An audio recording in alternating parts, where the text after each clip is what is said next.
Gracias, señor presidente. Diputadas, diputados, habitantes que nos escuchan y nos siguen por los diferentes medios. Inicio dándole las gracias a la compañera Alicia Fournier por la cortesía de facilitarme su tiempo. Inicié mi intervención antier sobre este tema hablando de alta política, de cómo deben ser las concertaciones en un país democrático que aspira a mayor cultura política, modernidad y mejor calidad de vida de sus habitantes. Y para lograr estructurar mi argumentación, tomé como base el discurso de Óscar Arias Sánchez, titulado Los retratos que aún faltan por colgar, y que lo dio en la develación del retrato y placa de su segundo periodo presidencial en el Salón de Expresidentes el 13 de agosto. Así es que mi intervención de hoy es una continuación del de antier y procuro cerrar la intervención con el propósito de dar un marco, un entorno, una referencia de que las discusiones en este plenario, en una democracia bicentenaria, deben ayudar a elevar la calidad del debate político para que, haciendo este primer ejercicio cívico, seamos capaces de tomar decisiones que impacten favorablemente a la ciudadanía. Dijo don Óscar, y esto me lleva a la tercera grieta que hoy quería mencionarles, tal vez la más importante: la incapacidad que está exhibiendo nuestro sistema para renovar los liderazgos políticos. No porque no existan personas jóvenes y talentosas, por el contrario, no ha habido en la historia de Costa Rica una generación más educada y más preparada que la que vive ahora su década de los 20 y los 30.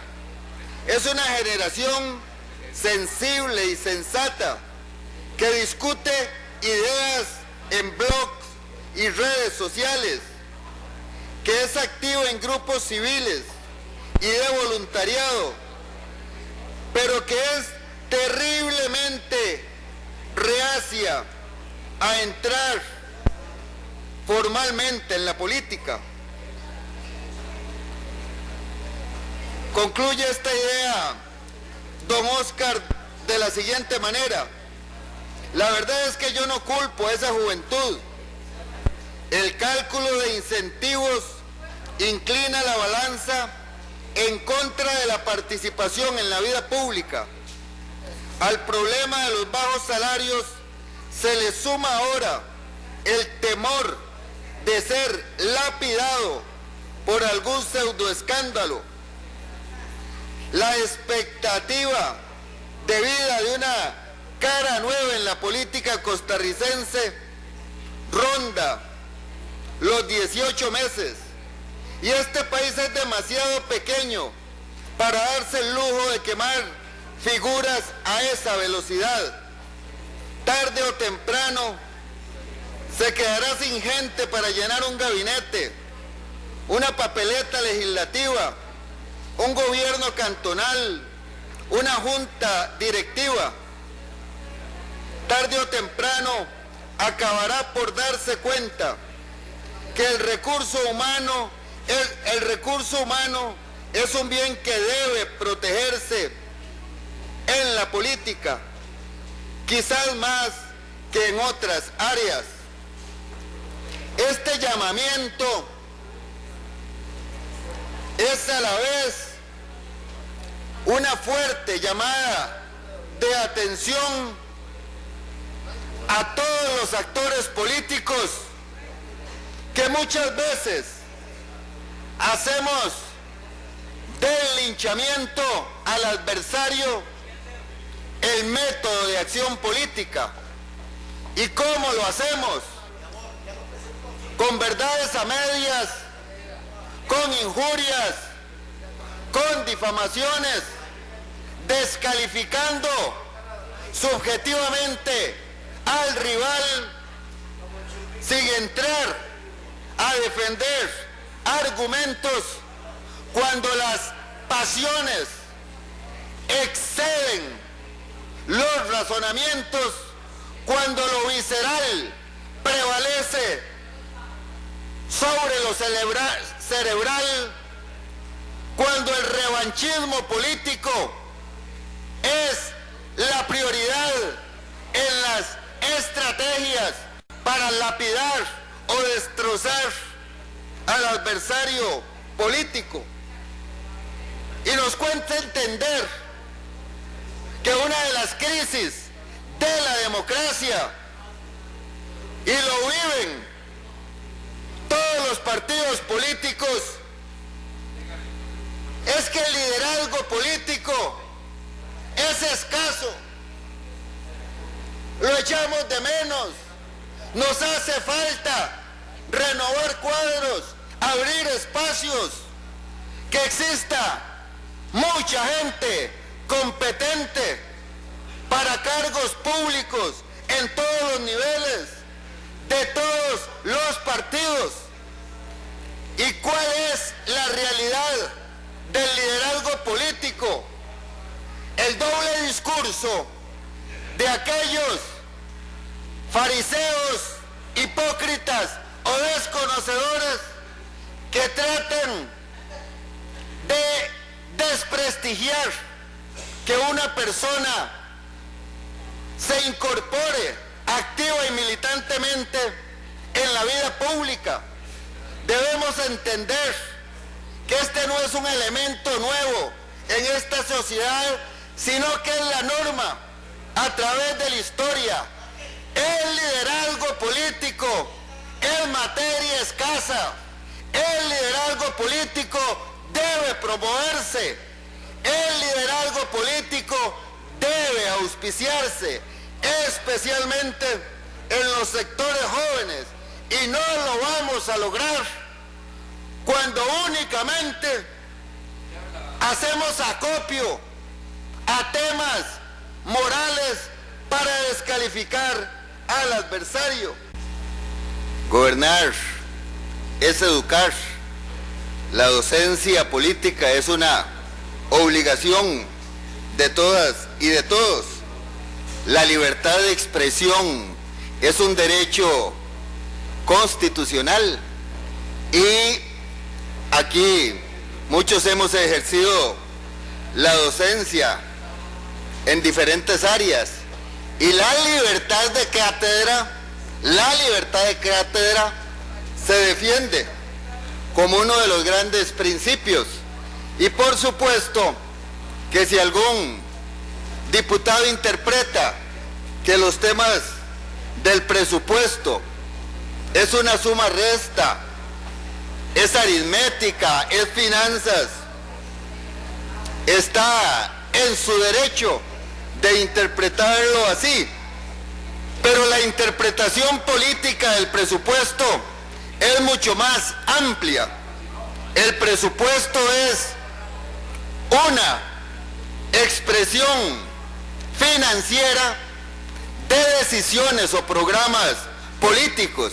Así es que cuando se habla de presupuesto se debe hablar de alta política, no de cuántos recursos se destinan en uno o en otro renglón. Pero a eso voy, diputado Gamboa. Piano, va lontano. Así es que ni me voy a apresurar, ni me va usted a impacientar. Ejerceré mis derechos constitucionales, reglamentarios, y lo invito a usted a leerse el código de ética de su partido, que es abundante en la defensa de los principios que yo estoy exponiendo.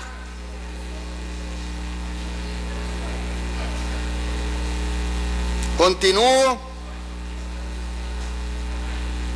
en la línea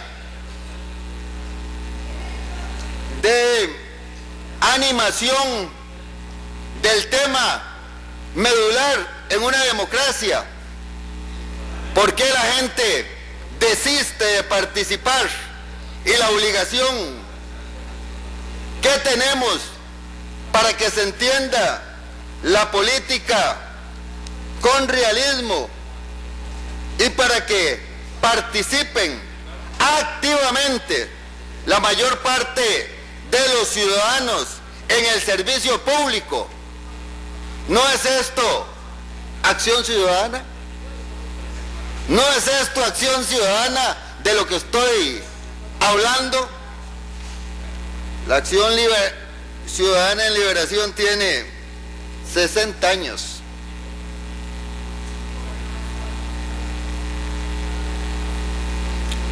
Han gobernado a espaldas del pueblo, dice la diputada Yolanda Acuña. Hemos gobernado al lado, con el pueblo, a favor del pueblo.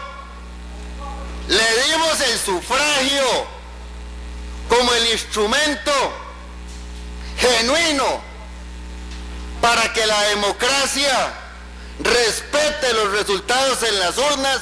Les hemos dado a los costarricenses planes y programas para su mejoramiento que hoy son notables en el mundo, y la segunda parte de mi disertación será los índices que ponen a Costa Rica en por lo menos 10 áreas claves de desarrollo como un país ejemplar. Como ejemplar es la respuesta de los costarricenses, que hoy más del 50% anuncian que irán a votar verde y blanco en las próximas elecciones, haciendo crecer a Liberación Nacional por encima de su promedio histórico. Yo sé, diputada Acuña, que probablemente los malos resultados del PAC le llevan a esa amargura, pero no pierda la fe en la democracia. Todos podemos hacer la fuercita. Quizá, sin referirme a un rubro, a una cifra, a una sola línea del presupuesto, puedo hacer un llamado a diputadas y diputados para que impulsemos y aprobemos reformas constitucionales y legales que harán expedita la ejecución de los recursos del presupuesto, porque en una sana política económica debemos devolver con prontitud al ciudadano lo que ha pagado en impuestos, convertido en nuevas obras, en mejor infraestructura y mejores servicios. Entonces debemos abrir un espacio de negociación para debatir y tomar decisiones de cómo hacer que la gerencia pública sea moderna, sea efectiva, y que no retardemos tanto en devolverle al habitante nuevas obras y mejores servicios, lo que pagan por impuestos. Este es un tema de gerencia, pero es más un tema ético de política. El ciudadano merece un retorno casi inmediato de los tributos que paga. Y puedo hablar hoy de 4 proyectos que debemos aprobar en el cortísimo plazo. Una reforma constitucional para convertir a los presupuestos en bianuales, para que no mueran las licitaciones cada último día hábil del mes de diciembre, sino que simplemente se incorporen los recursos en presupuestos extraordinarios, avancen licitaciones, adjudicaciones, y veamos cómo con rapidez, con urgencia, se construyan en todo el país puentes, carreteras, escuelas, colegios, etcétera, etcétera. Y esta reforma constitucional debe conectarse con un instrumento clave en la ejecución de recursos: la ley de contratación administrativa, para que rápidamente se publiciten los carteles, para eliminar los instrumentos recursivos, lentos, múltiples y abusivos de que dispone el que pierde una licitación para retrasar ese servicio o esa obra, castigando a la ciudadanía. Démosle a todo el sector público la misma ley de contratación administrativa que tiene el Instituto Costarricense de Electricidad. Presenté la reforma constitucional de que les hablo a la corriente legislativa y he presentado la modernización de la ley de contratación administrativa para que se usen los instrumentos modernos, digitales, y así hacer efectiva las compras del gobierno y la ejecución de las obras.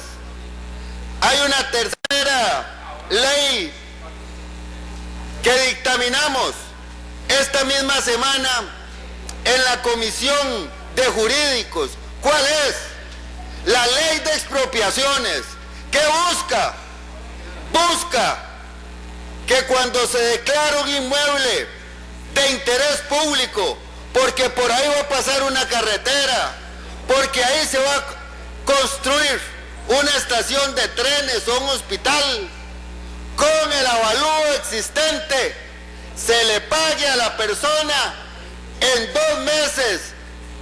El sector público toma posesión de esos terrenos y las discusiones de precios se diriman en tribunales de justicia. Tarden lo que tarden, pero que no se atrasen las obras públicas. Si eso se lo damos al país, la carretera a Caldera, que duró 25 años, o la carretera a San Carlos, que va a durar más, no durarían un cuarto de siglo para construirse, sino que las podemos construir en 2 o 3 años. Entonces, esta discusión que les propongo con el mayor de los respetos para tomar decisiones, considero que es la decisión de altura, de impacto político que el país requiere. ¿Por qué? Porque hemos caído el error de creyendo que en el sector público todas las personas y en todos los niveles buscan aprovecharse. Hemos aprobado una infinidad de leyes que privilegian el control, la fiscalización sobre la gerencia. ¿Y qué hemos logrado? El pillo sigue haciendo de las suyas, como los mandos medios de las trochas, y al funcionario honesto lo tenemos aterrorizado, lleno de miedo, que no quiere actuar por miedo a terminar en un juicio sentado en el banquillo de los acusados. Debemos revertir ese equivocado criterio y privilegiar la gerencia pública, el hacer las cosas, el servirle al ciudadano.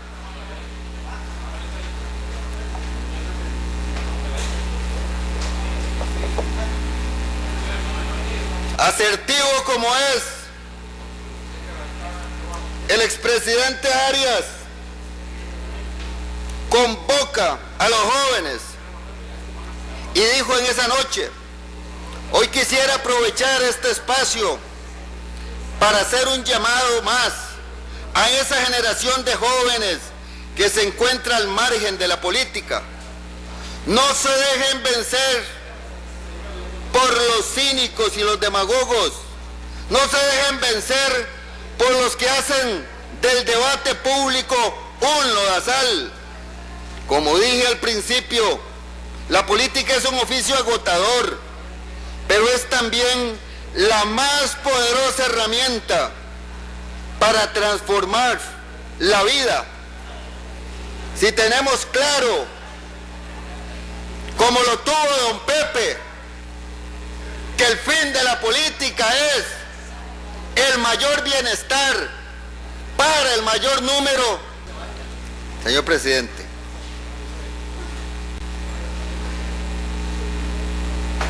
continúa don Óscar Arias retando y estimulando a la juventud a participar del servicio público con la siguiente frase: esas luchas habitan la casa del mañana, que tiene que ser habitada por quienes se animen a poner sus manos en el timón de la historia. Liberación se atreve, lo hace bien y continuará sin negarle al país, sino ofreciéndole poner sus manos en el timón de la historia. Se requiere esperanza, dice don Óscar, mezclada con realismo, entusiasmo mezclado con sentido de responsabilidad. Se requiere de una verdadera vocación política. Jamás renegaré de la política, porque por ella pude influir en la vida de millones de personas.